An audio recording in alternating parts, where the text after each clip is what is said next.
ನಮ್ಮ ಭಾರತ ದೇಶದ ಮನೆಗಳಲ್ಲಿ ಪ್ರತಿಯೊಬ್ಬರ ಮನಸ್ಸಿನಲ್ಲಿ ಮೂಡಿ ನಿಂತಿದೆ. ಅಂತಹ ಅದ್ಭುತವಾದ ಆ ಮಹಾಭಾರತದ ಮಹಿಮೆ ಇದೆ. ಇಂತಹ ಮಹಾಭಾರತ ಇದು ಎಲ್ಲರ ಸಮಸ್ಯೆಗಳಿಗೆ ಉತ್ತರವನ್ನು ಕೊಡೋದು. ಭಗವದ್ಗೀತೆ ಇದು ಎಲ್ಲರ ಸಮಸ್ಯೆಗಳಿಗೆ ಉತ್ತರವನ್ನು ಕೊಡೋದು.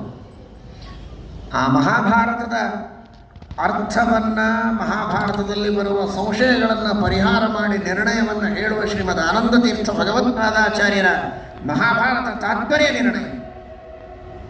ಇವತ್ತು ನಮ್ಮ ಮಾಧ್ವ ಸಂಪ್ರದಾಯದಲ್ಲಿ ಯಾವುದೇ ಪ್ರಶ್ನೆಗಳು ಬರಲಿ, ಏನೇ ಸಮಸ್ಯೆಗಳು ಬರಲಿ, ಈ ಕಾರ್ಯ ಮಾಡಬೇಕೋ ಮಾಡಬಾರದು, ಇದು ಶುಭವೋ ಅಶುಭವೋ, ಇದರಿಂದ ಯಶಸ್ಸೋ ಅಪಯಶಸ್ಸೋ, ಜಯವೋ ಪರಾಜಯವೋ, ಮುಂದೆ ಹೋಗಬೇಕೋ ಹಿಂದೆ ಹೋಗಬೇಕೋ, ನಿಂತಲ್ಲಿರಬೇಕೋ, ಯಾವುದೇ ಸಮಸ್ಯೆ ಇರಲಿ, ಲೌಕಿಕ ವೈದಿಕ,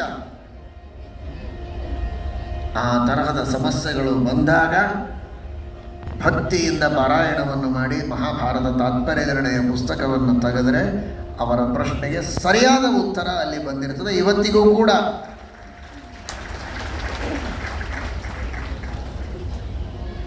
ಅದಕ್ಕೆ ನೂರಾರು ಜನ ಇಲ್ಲಿ ಸಾಕ್ಷಿಗಳಿದ್ದಾರೆ. ಶ್ರೀಮದ್ ಆಚಾರ್ಯರ ಮಹಾಭಾರತ ತಾತ್ಪರ್ಯ ನಿರ್ಣಯವೇ ಹೀಗೆ ಉತ್ತರವನ್ನು ನೀಡೋದಾದರೆ ಮಹಾಭಾರತ ಎಂತಹ ಉತ್ತರವನ್ನು ನೀಡುತ್ತದೆ. ದ್ವಿಜವೃಂದ ಕೃತಂ ಕುತೂಹಲಾತ್ ಅನುಯೋಗಾಂಧು ಸಹಸ್ರಮುತ್ತಮಂ ಇಯಮೇಕಪದೇ ಸರಸ್ವತಿ ಶ್ರುತಿ ಭರ್ತು ಪರಿಪೂರಯತ್ಯಹೋ. ನಾರಾಯಣ ಪಂಡಿತಾಚಾರ್ಯರ ಸುಮಧ್ವ ವಿಷಯದಲ್ಲಿ ಹೇಳ್ತಾರೆ, ಸಹಸ್ರಾರು ಜನರು ಪ್ರಶ್ನೆ ಮಾಡ್ತಾ ಇದ್ರಂತೆ, ಸಾವಿರಾರು ಪ್ರಶ್ನೆಗಳನ್ನು. ಅನುಯೋಗಾಂಧು ಸಹಸ್ರಮುತ್ತಮಂ, ಒಂದು ವಚನದಿಂದ ವೇದವ್ಯಾಸ ದೇವರು ಎಲ್ಲರ ಪ್ರಶ್ನೆಗಳಿಗೆ ಉತ್ತರವನ್ನು ಕೊಡ್ತಾ ಇದ್ದಂತೆ. ಇಯಮೇಕಪದೇ ಸರಸ್ವತಿ ಶ್ರುತಿ ಭರ್ತು ಪರಿಪೂರಯತ್ಯಹೋ. ಅದು ವೇದವ್ಯಾಸ ದೇವರ ವಾಣಿ. ಅಂತಹ ಉತ್ತರವನ್ನೇ ಕೊಡುವುದಕ್ಕಾಗಿರುವ ಭಗವಂತನಿಗೆ ಉತ್ತರ ಅಂತ ಹೆಸರು. ಆ ಉತ್ತರನಾದ ಪರಮಾತ್ಮನೇ ಭೀಷ್ಮಾಚಾರ್ಯರಲ್ಲಿ ನಿಂತು ಉತ್ತರವನ್ನು ಕೊಟ್ಟದ್ದು. ಹಾಗಾಗಿ ಭಗವದ್ಗೀತೆಯಂತೆ ಮೋಕ್ಷಕರ್ಮ ಪರ್ವ ಅರ್ಥಾತ್ ಶಾಂತಿ ಪರ್ವ, ಅನುಶಾಸನ ಪರ್ವಗಳು ಕೂಡ ಭಗವಂತನ ಉಪದೇಶವೇ. ಗೀತೆ ಇದು ಸರ್ವಶ್ರೇಷ್ಠ, ಅದರಲ್ಲಿ ಯಾವ ಸಂಶಯ ಇಲ್ಲ.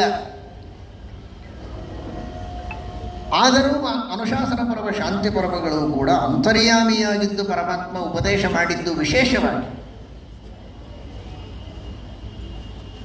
ಒಂದು ಕಡೆಗೆ ಪರಮಾತ್ಮ ತಾನು ಉಪದೇಶ ಮಾಡುತ್ತಾನೆ, ನುಡಿತಾನೆ, ಇನ್ನೊಂದು ಕಡೆಗೆ ನಡೆದು ತೋರಿಸ್ತಾನೆ.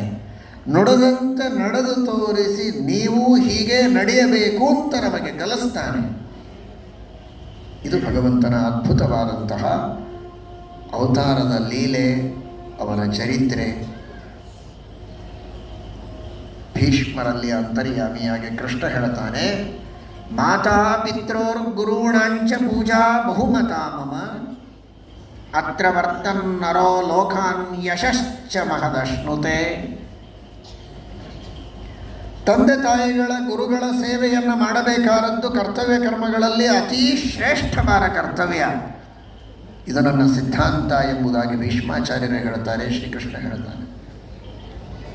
ಯದೇತೇ ಹ್ಯನುಜಾನೀಯುಃ ಕರ್ಮತಾತ ಸುಪೂಜಿತಾಃ ಧರ್ಮಂ ಧರ್ಮವಿರುದ್ಧಂ ವಾ ತತ್ ಕರ್ತವ್ಯಂ ಯುಧಿಷ್ಠಿರ.